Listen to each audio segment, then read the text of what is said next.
오늘은 우리 로마서 12장 1절 2절을 통해서 슬기로운 그리스도인의 정치 참여, 사실 정치 생활이라고 하려다가 너무 그래서 정치 참여로 바꿨습니다.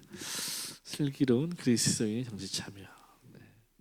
어떻게 하면 우리가 슬기롭게 이 정치라는 것에 참여할 수 있을까 하는 고민하는 가운데 좀 말씀 전하게 되는데요. 여러분, 정치라는 단어를 들으시면 어떤 생각이 떠오르십니까? 여러분에게 정치라는 단어는 어떤 의미입니까? 어떤 이미지가 떠오르시나요?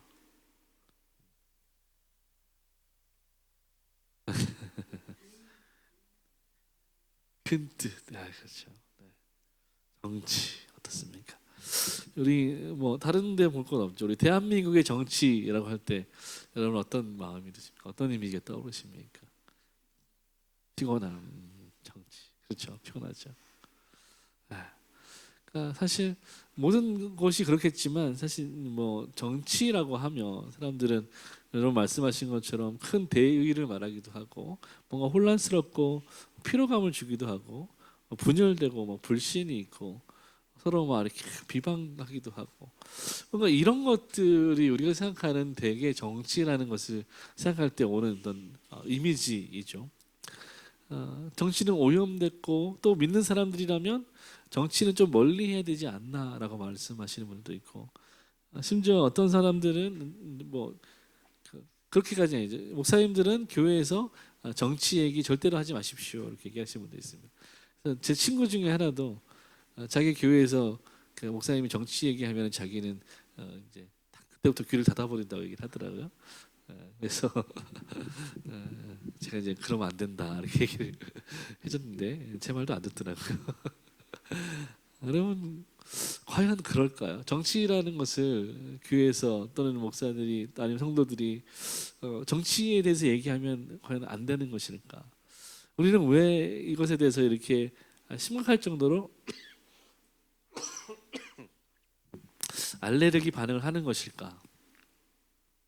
너무너무 이렇게 사랑하고 서로 덕스러운 교제를 하는 성도들, 어제까지 너무 사랑스럽고 오늘 예배 가운데만 서로 축복하고 사랑했어. 근데 예배 끝나고 식사하면서 정치 얘기하다가 둘이 싸우는 거야.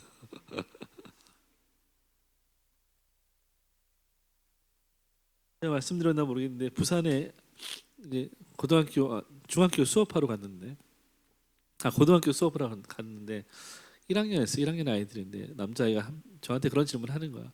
선생님, 파란색이 좋으세요? 빨간색이 좋으세요? 물어보는 거야. 뭐야, 귀신이야? 그래서 빨간 휴지 파란 휴지도 아니고 뭐야? 그래서 아이고, 죄송합니다. 가만히 생각해 보니까 얘가 정치 얘기한 거예요 저한테. 그래서 나는 까만색이 좋아 그랬어. 그래서 어린 아이들까지도 그러고. 지난주에 또 다른 이제 학교에 갔는데 그 아이 춘천에 있는 학교에 갔는데 아이들이 그뭐 꿈을 이렇게 미래의 꿈을 그려보자. 뭐 어떤 사람이 되고 싶냐 했더니 자기 탐험가가 되고 싶대요.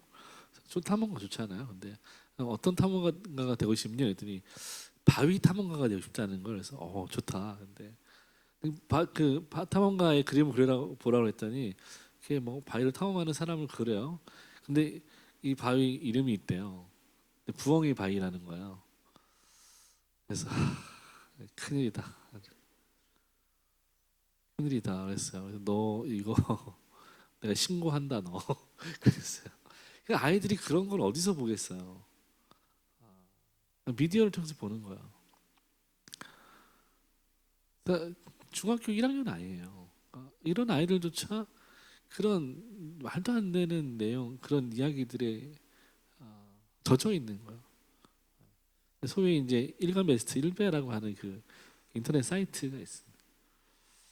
원래는 그런 내용이 올라오는 사이트가 아니라 그냥 취미 목적으로 만든 교류하는 데입니다. 근데 거기에 온갖 정말 쓰레기 같은 정보들이 올라와요. 근데 아이들은 그걸 보고 처음엔 재미로 보죠. 근데 재미로 보다가 거기에 젖어드는 거야. 또 그런 영향이 어디서 오겠습니까? 그들 부모에게서부터 오는 거죠. 정말 깜짝 놀랐어요, 제가. 헷갈리기까지는 뭐 그런 돌려서 중학생과 고등학생의 차이인가?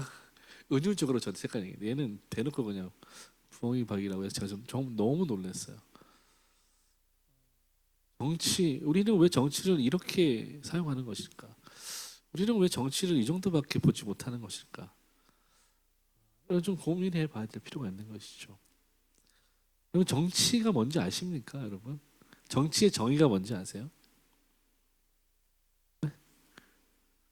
그렇죠. 어. 네, 한 바르게 다스린다인데 그 바를 정자 옆에 이렇게 다른 한자 언어가 같이 더 들어 있습니다. 그래서 사실은 이 정치라는 말의 사전적 정의는 국가를 다스리는 일을 정치라고 하고요.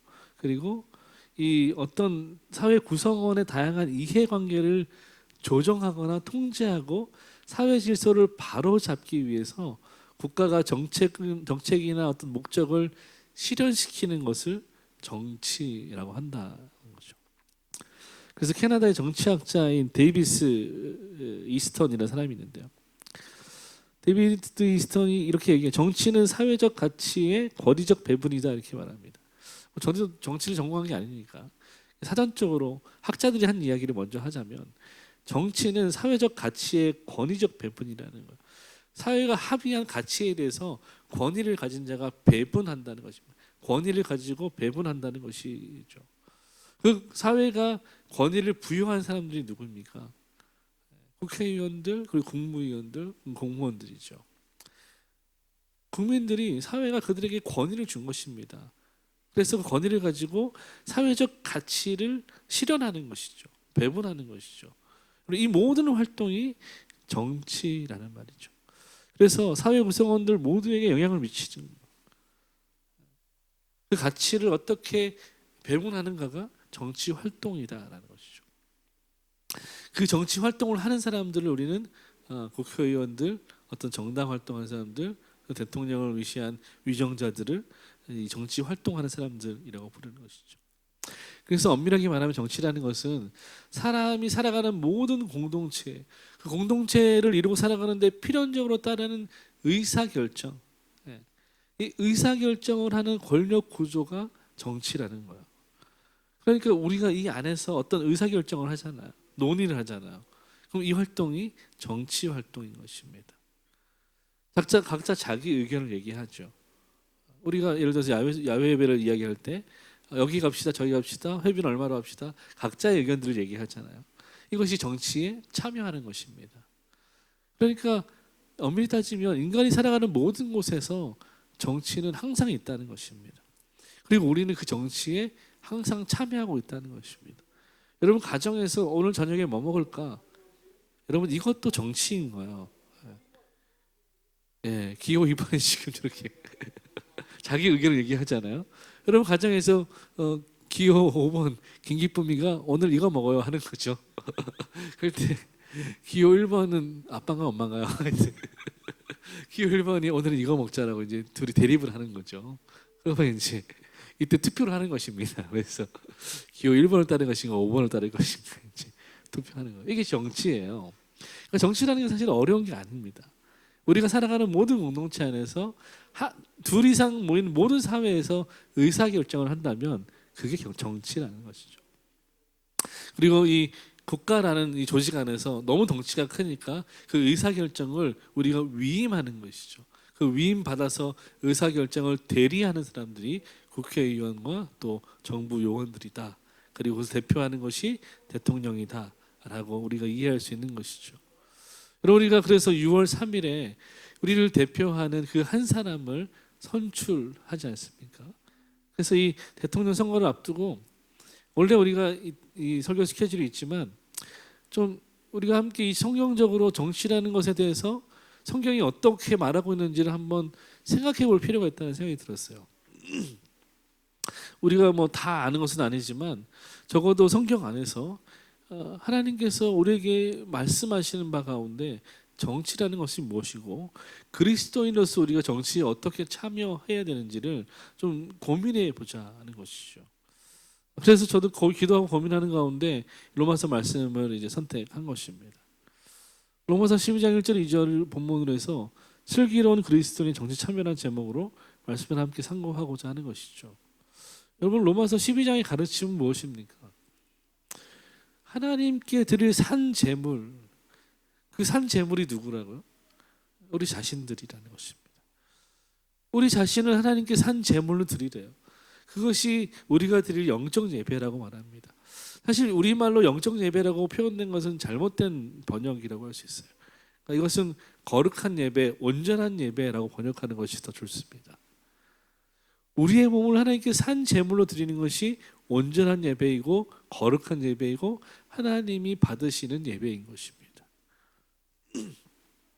그래서 이 예배라는 것은 단지 우리가 교회에서 드리는 예배만이 아니라 우리의 삶 전체를 통해서 하나님의 뜻에 순종하려는 자세, 이것이 포함되는 예배라는 것입니다. 우리가 모든 삶 가운데 우리의 모든 삶의 자리에서 하나님의 말씀, 하나님의 뜻에 순종하려고 할 때 그것이 바로 산 제사로 드리는 참 예배라는 것이죠. 바로 이러한 관점 아래에서 우리가 오늘 세 가지 기준을 가지고 정치라는 것을 바라보고자 하는 것입니다. 첫 번째가 하나님의 형상이고요, 두 번째가 하나님의 주권이고요, 또 세 번째는 하늘의 시민권입니다. 우리가 이 세 가지를 가지고 오늘 우리가 어떻게 정치에 참여할 것인지, 우리 어떻게 정치를 바라볼 것인지 고민해 보자 하는 것입니다. 첫 번째는 하나님의 형상이라는 관점에서 우리가 어떻게 정치를 생각해 볼 것인가이죠. 우리 창세기 1장 26절 한번 읽어주시겠습니까? 창세기 1장 26절입니다.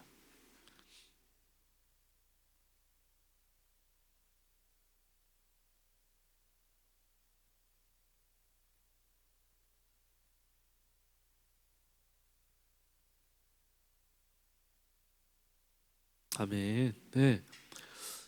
우리가 창세기를 배울 때 분명히 배웠던 것처럼 이 1장 26절에 보면 하나님이 우리의 형상을 따라 사람을 만들자라고 하십니다. 그래서 사람은 누구의 형상으로 지어졌다고요? 하나님의 형상으로 지어졌습니다.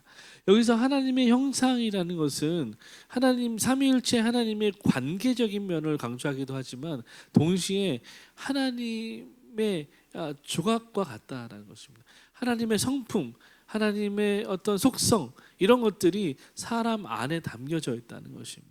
다시 말해서 하나님의 자녀로서 사람은 이렇게 만들어졌다는 것이죠.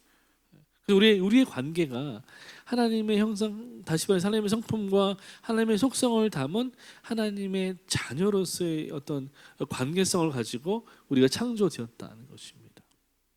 그래서 이런 관점에서 볼 때 하나님의 형상으로 우리가 지어졌다는 것은 우리 인간이라는 존재가 하나님과 동등하진 않지만 하나님의 피조물로서 다른 피조물들보다 뛰어난 위치에 있다는 것입니다. 왜냐하면 그들을 하나님을 대리해서 다스리고 관리하는 관리자의 청지기의 역할이 우리에게 부여된 것이죠. 하나님의 대리자라는 권위가 사람에게 있는 것입니다. 그래서 사람에게는 그만큼의 어떤 존엄성이 있다는 것입니다. 사람이란 존재가 사람이 사람을 함부로 해도 될 만큼 하찮은 존재가 아니라는 것이죠. 우리는 하나님의 형상, 이 하나님 어떤 하나님이십니까? 천지와 만물을 창조하신 그 하나님이시죠. 유일하신 하나님, 완전하신 하나님, 참 신이신 그 하나님께서 사람을 당신의 형상으로 지으셨다.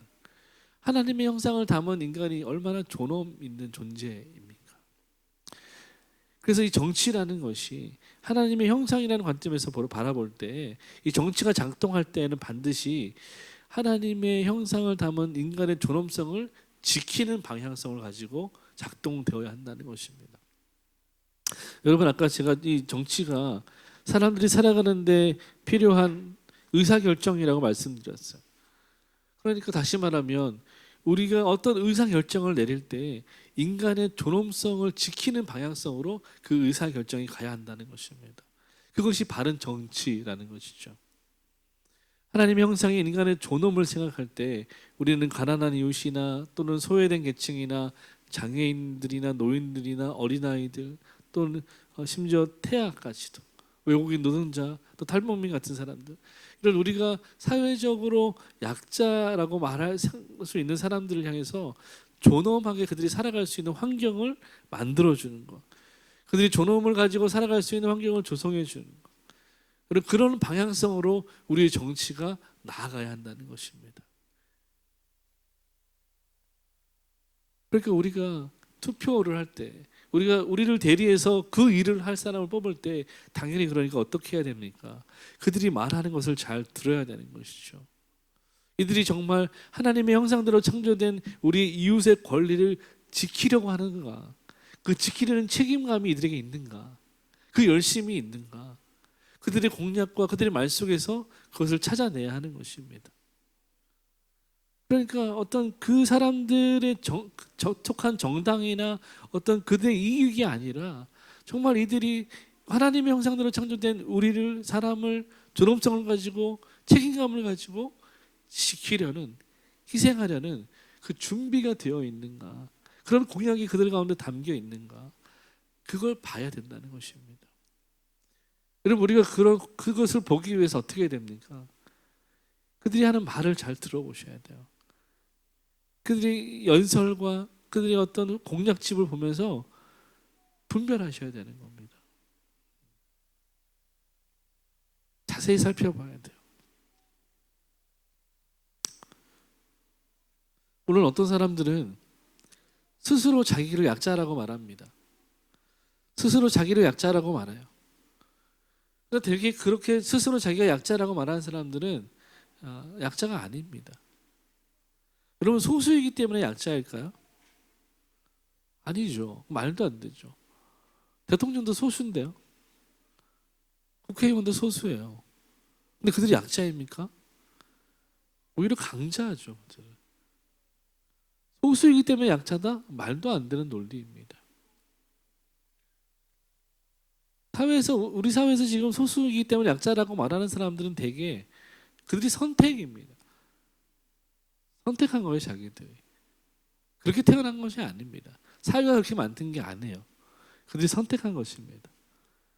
근데 그 선택한 사람들이 적다고 해서 소수이니까 우리를 존중해달라, 우리를 지켜달라, 우리는 약자다, 이렇게 은근슬쩍 붙어버리는 것.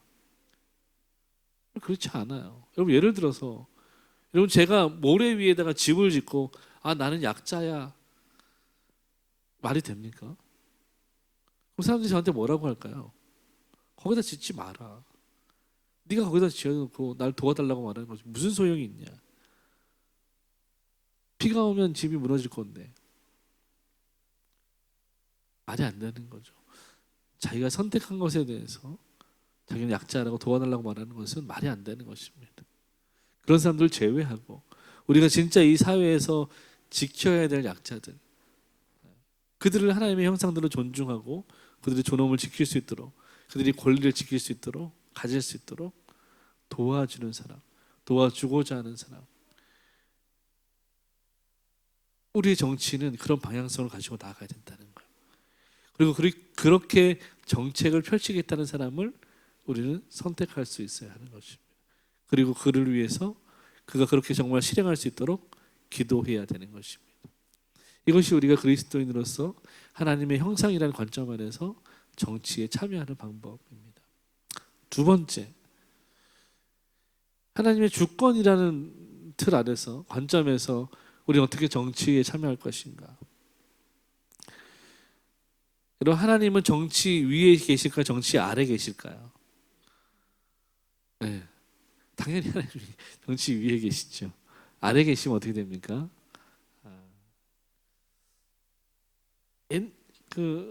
과거를 돌아보면 하나님이 정치 아래 계실 때도 있었고 위에 계실 때도 있었고 동등할 때도 있었습니다. 동등한 나라는 영국이었죠. 그러다가 정치가 하나님 위로 올라가 버렸죠. 그래서 생겨난 것이 이제 그 성공회, 그리고 청교도가 생겨났죠. 하나님과 정치가 동등하다라고 말하는 것은 독일입니다. 그래서 서로 간섭하지 않는 거야. 정교 분리. 이것이 종교개혁의 정신이기도 합니다. 그러나 영국 같은 경우에는 예전에는 하나님이 위에 교회가 위에 있고 정치가 아래에 있었습니다. 그래서 왕이 되려면 교회의 허락을 받았어야 됩니다. 이걸 뒤집은 게 누굽니까? 네. 폭군이었던 헨리이죠. 뒤집었어요. 자기의 어떤 그 치부를 가리기 위해서 뒤집어 버렸습니다. 난 더 이상 교회 허락받지 않겠다. 교회가 내 밑으로 들어와라. 핍박하기 시작합니다. 정치가 하나님 위에 설 때 말할 수 없는 타락이 찾아요. 그럼 정치는 하나님과 동등하냐? 그럴 수 없습니다. 그것도 잘못된 거야. 서로 터치하지 말자는 거거든요. 말이 안 됩니다. 정치는 하나님 아래에 있는 것입니다. 어떻게 피조물이 창조주 위로 올라갈 수 있어요? 그럴 수 없죠. 여러분, 만약 여러분의 가정에서 애완견을 키우는데 그 강아지가 여러분 머리 위에 있다고 생각해 보십시오. 지시를 내리는 거예요. 요즘 사람들이 집사라는 말을 많이 사용하는데 스스로 이렇게 격을 낮추는 거예요. 사랑하는 건 좋지만 조금 생각해 볼 필요가 있다.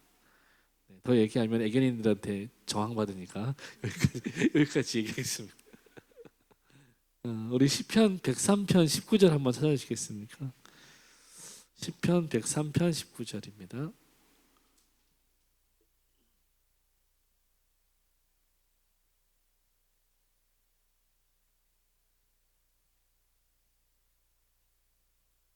시편 103편 19절.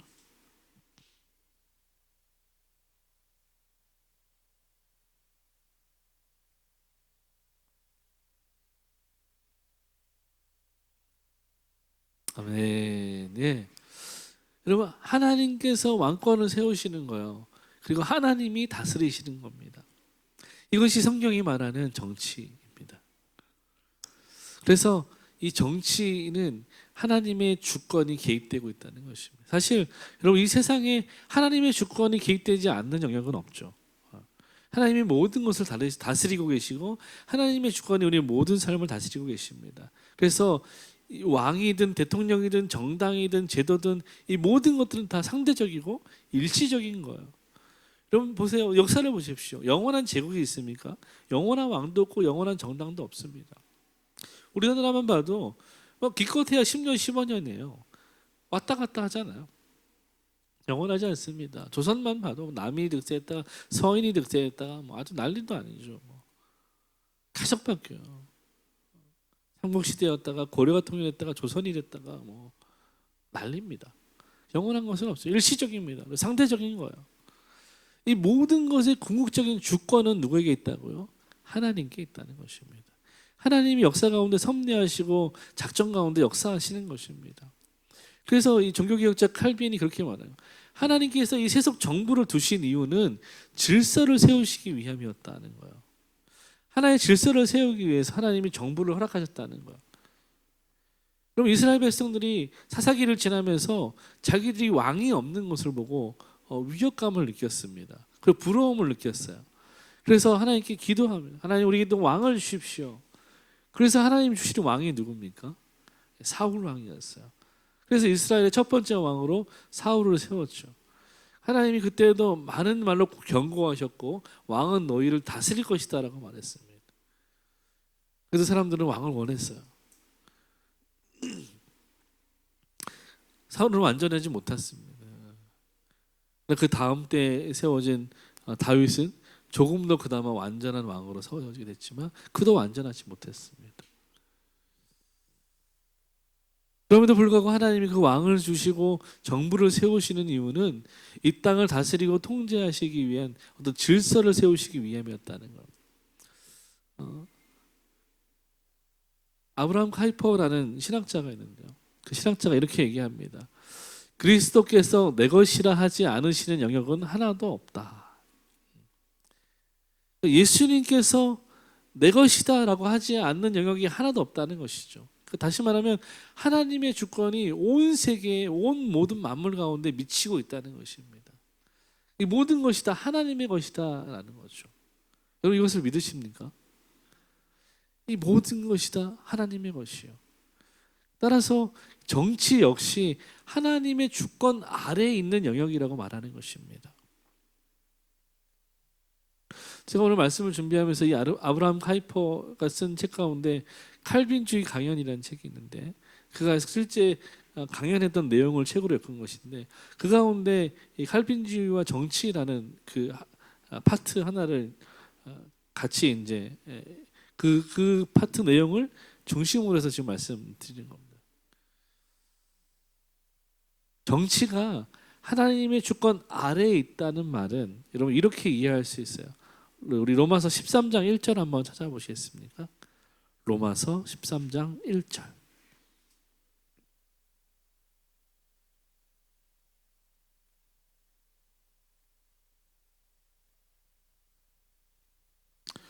아멘. 예.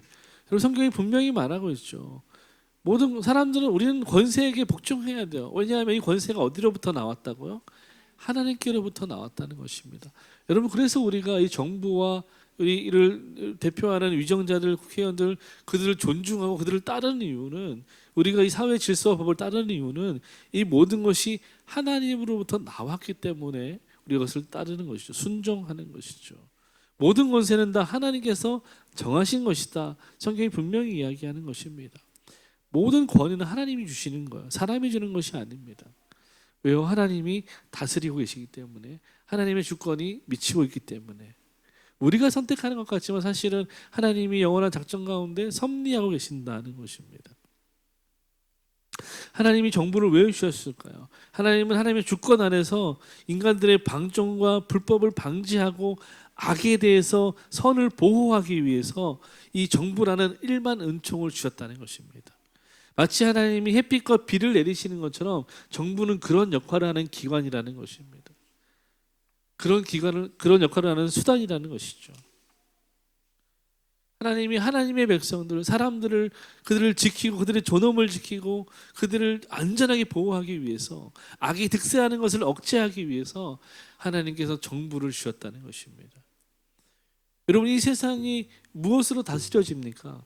법과 질서로 다스려지죠. 죄를 지으면 어떻게 합니까? 법에 의해서 저촉을 받게 되죠. 사람들이 왜 이런 법과 질서를 만들고 그것을 통해서 사회를 다스립니까? 우리 사회가 건강하게 유지되기 위해서죠. 모두가 행복하기 위해서이죠. 이것이 우리의 지혜 같지만 사실은 하나님께서 우리의 죄악이 관영한 것을 두고 볼 수 없어서 하나님의 공의를 담아서 그 공의를 유지하시려고 행정관들을 세우셨다는 것입니다. 그리고 이것을 정부에게 위임하셔서 심지어 사람의 생명과 사망에 관한 권한까지도 그 행정관들에게 주시는 것입니다. 심각한 죄를 지으면 재판을 받잖아요. 가장 무거운 벌이 뭡니까? 사형이죠. 하나님이 이 죄악에 관여하는 것을 막고 당신의 공의를 세우기 위해서, 무엇보다 하나님께서 사랑하시는 이 사람들을 지키기 위해서 생명과 관련된 엄청난 권한까지 정부에게 주셨다는 것이죠. 하나님이 주셨다는 것입니다. 여러분, 그래서 모든 국가가, 모든 정부는 하나님의 말씀을 기준으로, 하나님의 은혜를 기준으로 다스려야 하는 것입니다. 이것이 정의예요. 그래서 이 정의는 기본적으로 거룩한 성격을 띠게 되어 있습니다. 정의는 거룩한 것입니다. 어떨 때요? 하나님 말씀과 하나님의 은혜로 다스려질 때 그 정의는 거룩하다. 마찬가지죠.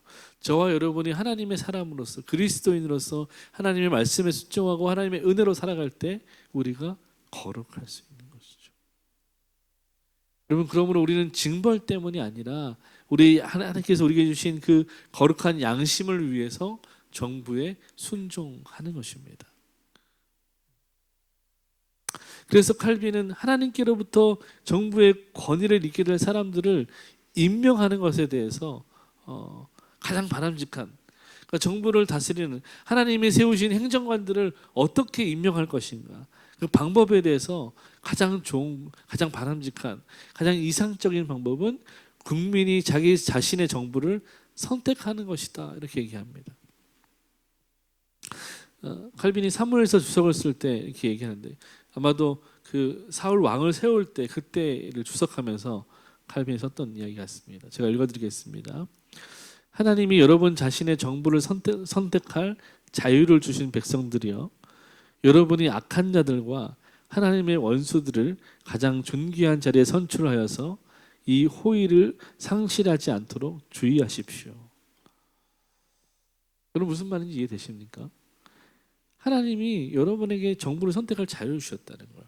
그런데 여러분이 잘못 선택해서 오히려 악한 자들과 하나님의 원수된 자들이 그 존귀한 자리에 올라가는 그런 실수를 범하지 말라는 것입니다. 그것은 하나님이 주신 호의를 잃어버리는 일이다 라고 말하는 것입니다. 여러분, 이처럼 하나님이 우리에게 우리를 대표해서 정부의 역할을 할, 행정관의 역할을 할, 다스릴 자를 선출할 기회를 주셨다는 거예요. 자유를 주신 거야. 이것이 오늘날 우리에게 무엇입니까? 투표권이죠. 하나님이 주신 호의라는 거예요. 은혜라는 말입니다. 그래서 우리는 이 은혜를 값지게 사용할 수 있어야 돼요. 사랑하는 여러분, 그리스도인에게 정치는 그래서 예배입니다. 우리에게 정치는 예배예요. 왜 예배일까요? 그것은 하나님의 주권과 통치를 인정하는 믿음의 행위이기 때문에 그렇습니다. 나의 이 투표 하나가, 내 표 하나가 하나님의 주권과 하나님의 통치가 드러난다는 것을 우리가 믿음으로 고백하는 행위이기 때문에 그것이 예배라는 것입니다. 그래서 우리가 그냥 대충 하는 것이 아니라 정말 기도하고 마음을 다해서 예배자의 마음으로, 자세로 그 일에 참여해야 하는 것입니다.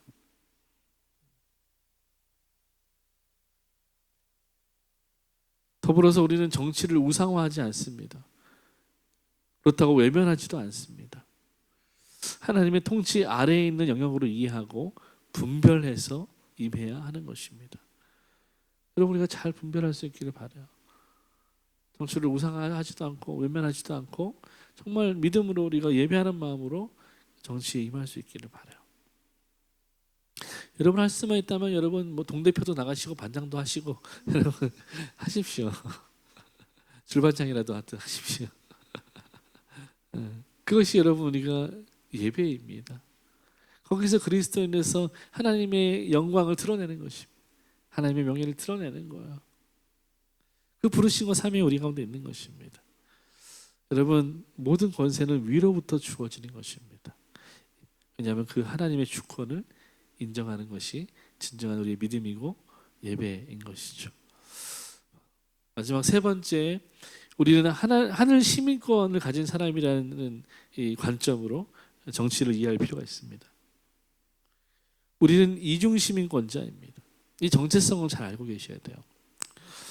우리 빌립보서 3장 20절 한번 읽어주시겠습니까? 빌립보서 3장 20절입니다.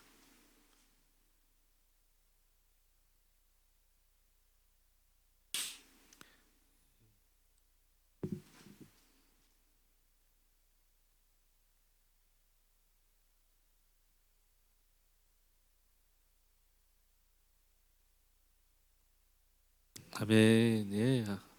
여러분, 우리의 시민권이 어디에 있다고요? 하늘에 있다. 그렇죠. 여러분, 우리의 시민권은 하늘에 있습니다. 제가 2019년에 스페인을 이렇게 여행하고 유럽을 여행하면서 항상 느꼈어요. 나는 지금 이방인이다. 나는 나그네다. 나는 돌아갈 집이 있다. 그 땅에 사는 사람들은 거리낌 없이 시민으로서, 국민으로서 자유를 누립니다. 저는 그러나 그 나라 사람이 아니기 때문에 어디를 가든지 여권을 가지고 다녀야 했고, 어디를 가든지 여권을 검사를 받아야 했고, 체크를 받아야 했어요. 당연하죠. 저는 그 나라 국민이 아니니까요. 저는 돌아갈 집이 있으니까요. 여러분, 우리도 마찬가지예요. 우리는 하늘 시민권자들인 거예요. 우리의 본향, 우리의 집은 하늘이 천국입니다. 이 땅에 잠시 우리는 하나님이 맡기신 일을 하러 나와 있는, 출장 와 있는 것입니다. 우리 돌아갈 곳이 있는 사람들이에요. 그런데 놀랍게도 하나님은 하나님 나라의 백성인 우리들에게 이 땅에서도 시민권을 허락해 주셨다는 것입니다. 이 땅에서도 그래서 우리는 이 법을 지키고 세금을 내고 투표에 참여해야 하는 것입니다. 이 두 가지 이중 시민권을 하나님이 우리에게 주셨다는 거예요. 하나님의 백성이면서 동시에 이 땅에서도 이 땅의 백성으로서 책임감을 가지고 살아가야 한다는 것입니다. 왜 그렇습니까? 이 땅은 천국을 연습하는 자리이기 때문에 그렇습니다. 여러분, 우리는 궁극적으로 영원한 하나님의 나라의 원리를 따라 살아가는 사람들이에요. 그런데 그 영원한 하나님의 나라 원리를 어떻게 우리가 배우고 경험할 수 있냐면 이 땅에서 그것을 경험하는 것입니다. 선행학습하는 것이죠. 그래서 이 땅에서 이 땅의 정치 질서를 잘 지켜나갈 때 우리가 하나님 나라의 원리를 배울 수 있게 된다는 것입니다. 여러분, 그래서 우리의 선택의 기준은 세상과 달라야 하는 것입니다. 사람들은 저마다 자기의 이익과 자기의 유익과 자기의 만족을 따라서 선택합니다. 어떤 정당의 이념이나 어떤 인물의 매력이나 어떤 당장의 유익을 따라서 선택하는 것이죠. 그래서 잠깐 봤는데 이렇게 뭐 누가 비교를 해놨더라고요. 이재명, 그다음에 이번 기호 이번이 누구죠? 김문수? 김문수 그리고 이준석 맞나요? 세 명 이렇게 막 뭐라고 하죠? 그걸 비교해 놓은 거예요. 이렇게 그 정치 뭐라고 하죠? 그 이름 생각나네. 하여튼 공약, 네, 공약을 잘 비교해 놨는데 말도 안 돼요. 제가 보니까 뭐 얼마를 주겠다, 뭘 해결을 하겠다, 뭐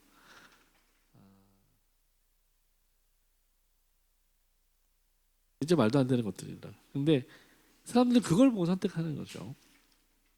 우리도 그걸 보고 선택하겠죠. 그런데 그것들보다 우리가 우선해야 될 선택의 기준이 있다는 거야. 그게 뭐냐면 하나님의 뜻이 어디에 있는가, 그리고 하나님의 정의가 어디에 있는가, 그리고 하나님의 말씀의 가치가 어디에 있는가. 여러분, 이것이 우리의 판단 기준이 되어야 한다는 것입니다. 어떻게 이것들을 알 수 있습니까? 우리가 성경을 통해서 알 수 있고 기도하는 가운데 이것들을 알아갈 수 있죠. 여러분, 그래서 우리가 한 사람의 교양 있는 시민으로서 우리에게 부여된 권리인 투표권을 참되게 행사해야 하는데 이 행사에 있어서 먼저 하나님의 뜻이 무엇인지 분별하는 지혜가 필요하다는 것입니다. 여러분, 하나님의 지혜를 어떻게 분별할 수 있을까요? 하나님의 뜻을 어떻게 분별할 수 있을까요? 아까 보니까 어떤 무슨 교 목사님이래요. 그러면서 막 어떤 후보가 당선되는 게 뭐 하나님의 뜻이고 그가 다윗이고 막 이렇게 얘기하더라고요. 그런 소리 여러분 안 들으셔도 됩니다. 죄송하지만 개소리라고 제가 말씀을 드리겠습니다. 그럼 어떻게 우리는 하나님의 뜻을 분별해야 될까요? 여러분, 어떻게 하나님의 뜻을 분별하십니까? 막 기도할 때 하나님이 누구의 이름을 떠올려 주시면서 이렇게 그 사람 찍어라 이렇게, 물론 그러실 수도 있습니다. 하나님이 하시는 일이기 때문에 제한하진 않아요. 여러분, 어떤 방법으로든 여러분이 하나님의 뜻을 분별하기 위해서 노력해야 되는 거예요. 가장 정확한 방법은 무엇입니까? 우리가 말씀 앞에 서는 거야. 기도하는 것입니다. 이 문제를 놓고 기도하는 거야. 말씀 안에서, 성경 안에서 답을 찾으려고 해야 되는 거예요. 우리 이 분별력, 이 지혜가 저와 여러분의 얘기를 축원합니다. 그래서 하나님의 정의, 하나님의 가치가 실현되는 방향으로 우리가 판단해야 되는 것입니다. 사랑하는 여러분, 정치는 하나님 나라 방식과 이 세상의 방식이 충돌하는 자리예요. 그러니까 하나님의 뜻과 세상의 뜻이 충돌하는 자리이기 때문에 우리에게도 충격이 올 수밖에 없습니다. 이들은 철저하게 세상의 논리로 말해요. 뭐 어떤 후보는 이렇게 믿는 사람이고 내가 하나님 가치로 정치하겠다라고 말하지만 그의 공약을 보면 썩 그렇게 그렇지 않습니다. 그래서 우리가 판단하고 기도하고 결정해야 되는 것입니다. 우리는 하나님 나라의 시민권자답게, 이중 시민권자답게 하나님 나라의 관점으로 이것을 바라봐야 한다는 것입니다. 이 세상을 바라볼 때도 하나님 나라의 관점으로 바라봐야 되는 거예요. 그리고 결정해야 하는 것이죠. 마지막 결론입니다. 우리는 어떻게 이 정치에 참여할 것인가? 하나님의 뜻을 따르는 방향으로 정치에 참여해야 한다는 것입니다. 다시 우리가 로마서 12장으로 돌아가면 사도 바울은 분명히 이야기합니다. 이 세대를 본받지 말고 마음을 새롭게 하라라고 말해요.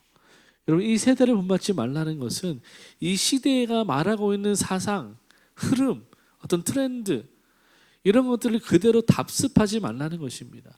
카피하지 말라는 거예요. 세상 사람들은 돈이 많으면 행복하다고 말해요. 그런데 그리스도인들도 돈이 많아 행복하다고 생각하면서 돈을 쫓아갑니다. 그러지 말라는 거죠.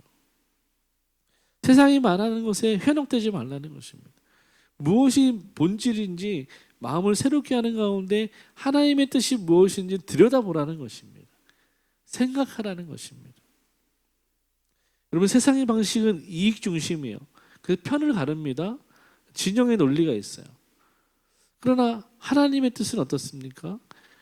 하나님의 뜻은 우리를 하나 되게 하는 것입니다.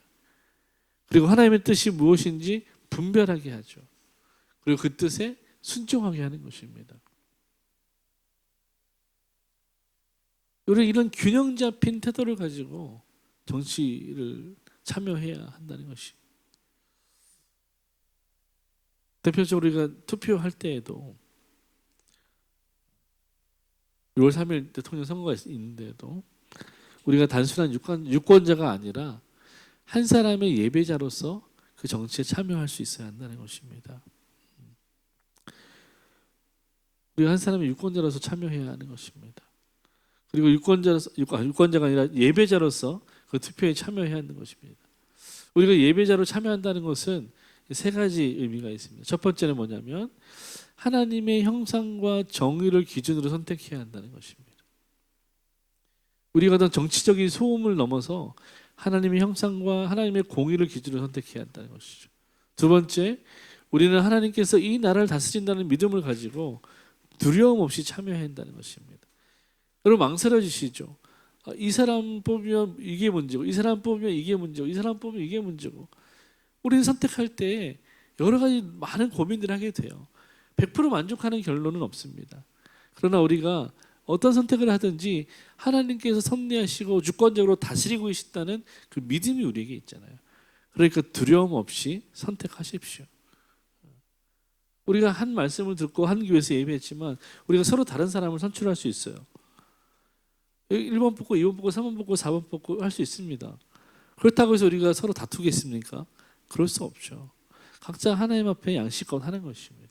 그리고 후회 없이 결과에 대해서 받아들이는 것이죠. 왜요? 하나님의 주권이 작동하고 있으니까.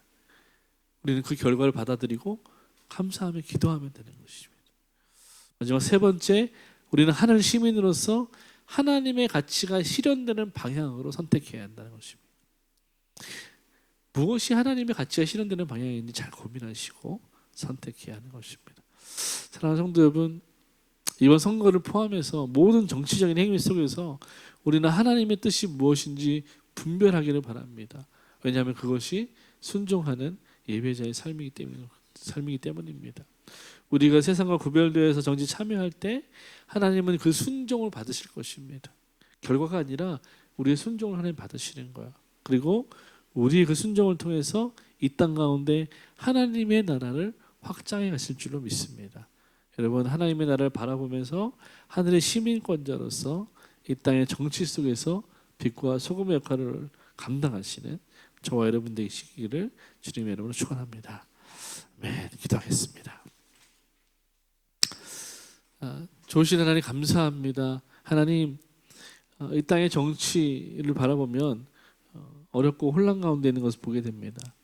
무엇이 옳은 것인지 무엇이 정의인지 우리는 알 수가 없습니다. 그러나 하나님, 우리가 오늘 말씀과 같이 우리는 이 시대를 본받지 않고 하나님의 기쁘시고 온전한 뜻이 무엇인지 분별하여서 하나님의 뜻과 가치와 공의가 이루어지는 방향성을 가지고 우리가 이 정치에 참여할 수 있도록 하나님 지혜를 주시고 분별력을 더하여 주옵소서. 무엇보다 이 모든 권세가, 이 모든 권위가 하나님께로부터 나온다는 믿음을 가지고 하나님의 주권이 여전히 작동하고 계시는 것을 믿음으로 하나님 우리가 이 일에 기쁨으로 나아가고 선택하고 두려움 없이 선택할 수 있도록 축복하여 주시옵소서. 6월 3일 선거 다시 한번 주님께 올려드립니다. 하나님 받으시고 이 일을 통해서 하나님께서 다시 한번 이 나라에 공의를 세우시는 놀라운 역사가 있게 하여 주시옵소서. 감사드리며 예수님의 이름으로 기도합니다. 아멘.